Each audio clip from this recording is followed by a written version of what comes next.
In order to overcome temptation, we have to understand where temptation comes from and then how it manifests itself in order to get somebody to actually give in and commit a sin from the temptation that originally started.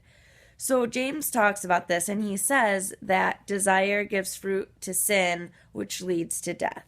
So understanding that temptation cannot come from God is first and foremost.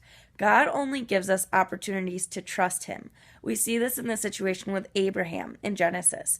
We see God asking him to give his firstborn son as a sacrifice and to go trust God in doing this. We see this with Mary, with the opportunity to bear Christ, to bear the Son of God, that it's an opportunity to trust God, but God does not actually bring temptation into our lives. He only gives opportunities to trust him. So understanding that all sin comes from the devil, and the Catechism actually in paragraph 391 talks about how the devil has a seductive voice. So understanding how it manifests itself.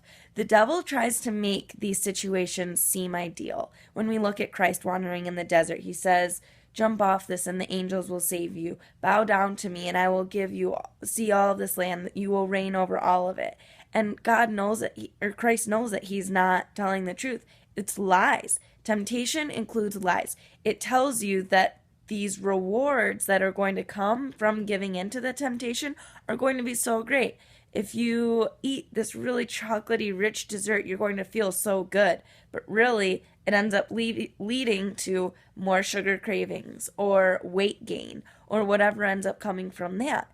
I mean, you can look in this in a lot of different ways. You see affairs happening left and right, which feel good in the moment, but then once that temptation is truly given in, you end up seeing broken homes. You end up seeing broken hearts and broken lives.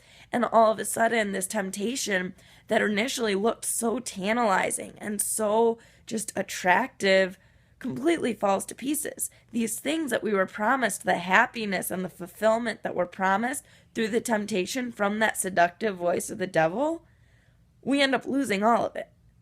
None of it ends up being real. And the only person, we have to focus on virtues. We want to stay away from our vices, from the things that actually cause us to go back to those temptations, to go back to cravings. For the alcoholic that drinks, to stay away from that, because all that's going to end up coming along with everything is more temptations. If we allow ourselves to continually expose ourselves, the Our Father says, lead us from temptation, like deliver us from evil.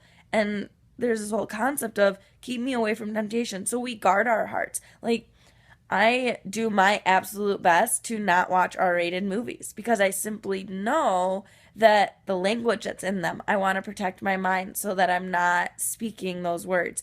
The sex scenes, it's not healthy for us to see those because it's actually exposing ourselves to the opportunity to be tempted to meditate on things or to dwell on different circumstances that aren't wholesome, that aren't leading to virtue, and we end up having a temptation to think about things that are not pure and lovely and staying on those things that God wants us to be focusing on.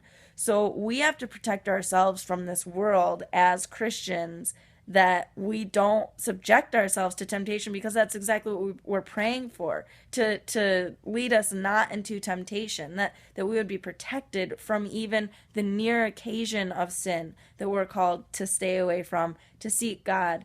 So continue to be praying the rosaries. I know I've been, it's Lent. It's this period of self-denial where we're wandering the desert with Christ, that we would be able to say no to the devil just like he did in the most severe of circumstances and hold strong, and we're all in this together. So I will see you guys again next week. Have a very blessed Lent and happy Sunday. Thanks for watching.